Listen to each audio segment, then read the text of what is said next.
The government has finally released its updated guidance on relationship, sex and health education in England, stressing schools must teach the legal facts about biological sex and gender reassignment, but without promoting any one view or suggesting social transitioning as a simple fix. Strict age limits have been dropped, meaning children under the age of 9 could be taught about this.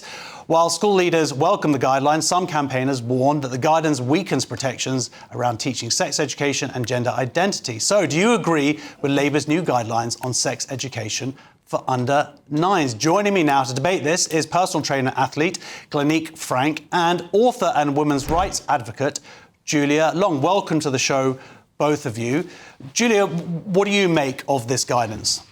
Well, unfortunately, the guidance is very weak.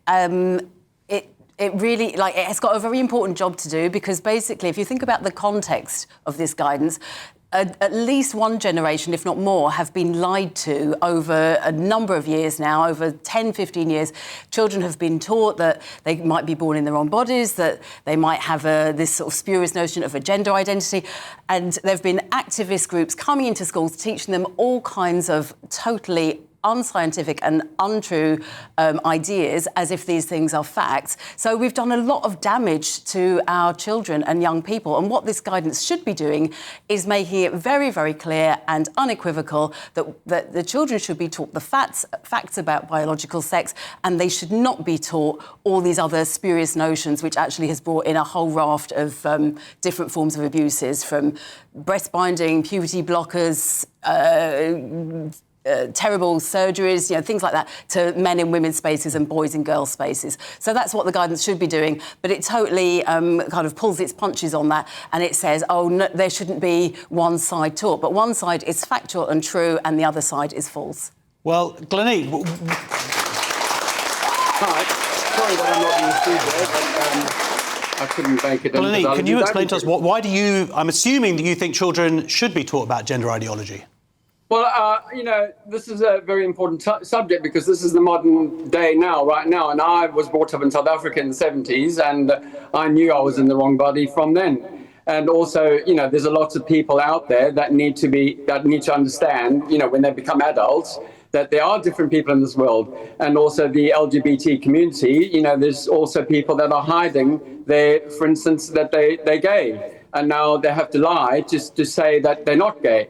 So for transgender and the surgery, which is what she was talking about, we don't have to go into detail, but we need to explain that there's two genders, and then there's another two genders. Well, there's two sexes. Transgender male and transgender female. So people would say there are two sexes, and that is it, though.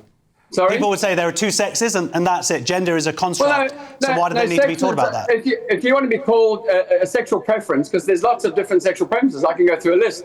But with gender, I agree, there's biological male and female. But then when you change sex, now you transgender male and transgender female. So there's 4 genders, if you think about it. I've just transgendered into female because I know that psychologically I've had abuse, and what this lady's lovely saying, oh, it's okay for me to be abused like I was in 2023. Well, it's not about being abused. And ends up on Piers Morgan. You know what I mean? Okay, well, Julia, do you have any particular... Anything you want to say to that? Well, I don't think anyone is in any doubt about the biological sex of your guest there.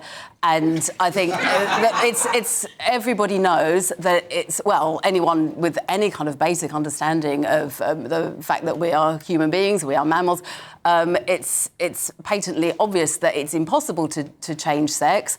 And I think we have to look at the motivations of those people who are either claiming to, or who are encouraging this falsehood. I'm not changing sex, I'm changing gender. And when men take hormones, women hormones, but, for instance, female, and when women change to men, they take testosterone, male hormones, it's a dramatic change. And when I take hormones and I'm on hormone replacement, I'm going to change. But when I have surgery, then this is the whole thing. The children need to understand. What do you think the purpose of teaching children, Glenique, what do you think the purpose of teaching children under 9 about that, though? To be mindful and respectful for everybody in this world. We're all human. Absolutely. No one's saying you can't respect other people. I train people that have got cerebral palsy and people that have got Parkinson's, and they get mocked. And in the streets, people come up, teenagers laugh, or they giggle. I just explain, and they then become very apologetic because they don't understand that actually I'm transgender. I'm not a cross-dresser. I'm not a drag queen. Julia wants to say something. Can I come in? I find it really, really distasteful and offensive to be bringing people with disabilities into this question. We're not talking about people with disabilities. But this is the whole thing. Everybody agrees now. The poor lady on the will you let me speak, please? Has been racialized now because you're rather exposing the lie that you are any sort of woman by behaving with typical male entitlement. I'm a transgender woman, darling. I'm not a biological woman. I agree with you. I agree with you. You're not any sort of a woman. And please do not insult women by making that claim. Women. But this, all my ladies that I've trained are behind me because they are lovely ladies like you. Do you want to save a boatload of cash this summer, wherever you have a trip planned? The one thing you're going to need is access to the internet and on the go. You can do that easily with Saily. Hit the link in the description to get 15% off your first eSIM plan ready for your trip so you can browse to your heart's content. Saily gets you a local SIM card you can use when traveling so you don't have to pay those crazy roaming fees just to send a message or check the latest news. Now, they've got plans in over 160 countries, 8 regions, so pretty much everywhere, wherever you're going, they'll be able to make sure you're connected. So how does it work? All you've got to do is this. Hit the link in the description to download the app. It will work on iOS or Android. Buy a plan. You can choose an amount of data and time frame that suits you best. And then just install the eSIM on your phone. When you land at your holiday destination, you can activate your plan instantly. And if that wasn't enough, Saily eSIMs only ever have to be installed once. So when you go on your next trip, you just buy a plan for a new country, turn that eSIM back on, and boom, you're back watching me on GBNews. I'll be using a Saily SIM on my next holiday because it's actually faster than some of the hotel Wi-Fis. You can get unlimited data if you want, so you can scroll away to your heart's content. And when you leave the hotel, you don't have to do that annoying thing of Wi-Fi hopping because you've got constant connectivity wherever you go. And they've got 24/7 support as well and a full refund policy if your eSIM isn't compatible. So get sorted for your next trip. Download Saily using the link in the description below. And if you use the code NEWS at checkout, you'll get an exclusive 15% discount on us.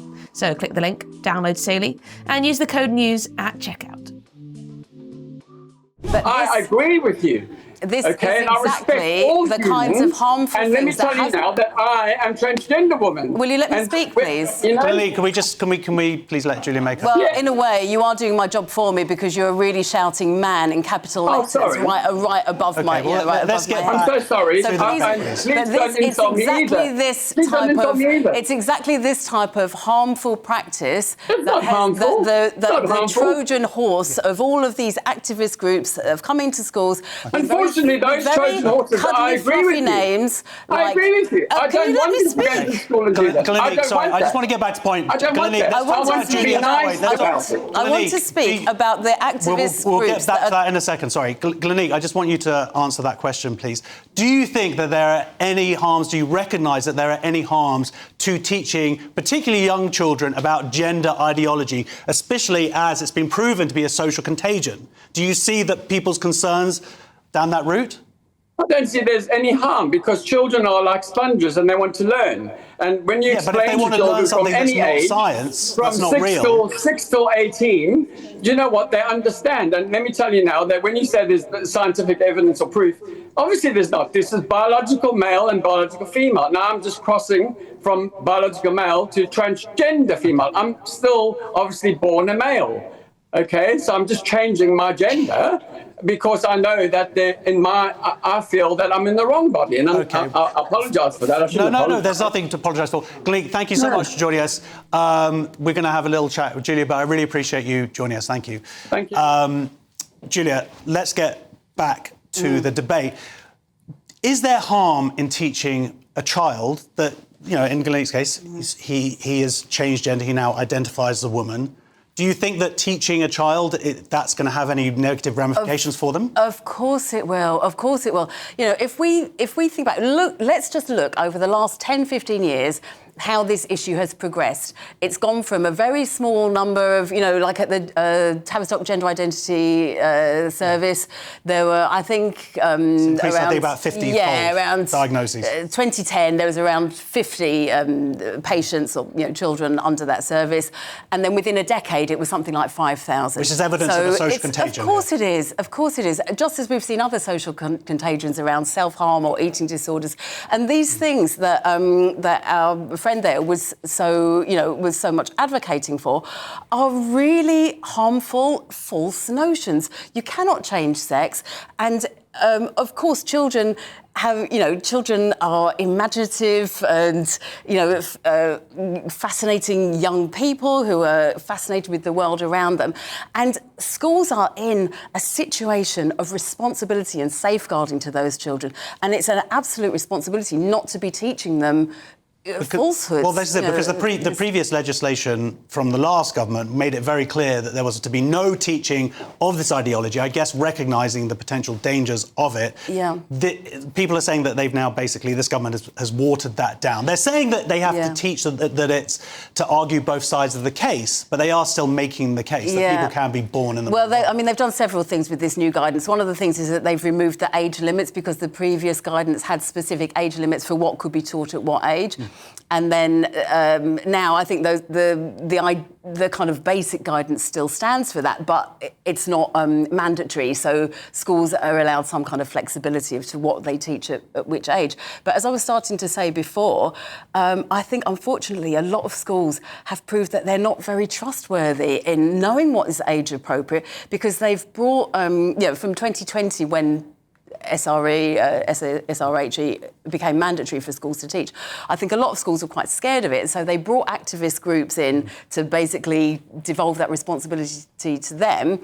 And then what we've seen, almost on a weekly basis, is examples of schools teaching highly inappropriate things. It's happened at my kids' school, being taught that there's 100 sexes and all of this, pansexual, gender neutral, demi-semi-quavers or whatever. Anyway, all of these, totally invented things. And I think what has been very pernicious about it is a lot of these activist groups don't necessarily get everything wrong. They do teach about respectful relationships and things like this, but with this rather fluffy exterior and these cutesy names that they're given, they are actually acting as a Trojan horse that brings in all kinds of harmful notions. I think what's going to happen is, from this debate, is I'm going to take my kids out of school. So, thank you very much to personal trainer and athlete Glenique Frank, and to author, women's rights advocate, legend, Next on Free Speech Nation, we have our audience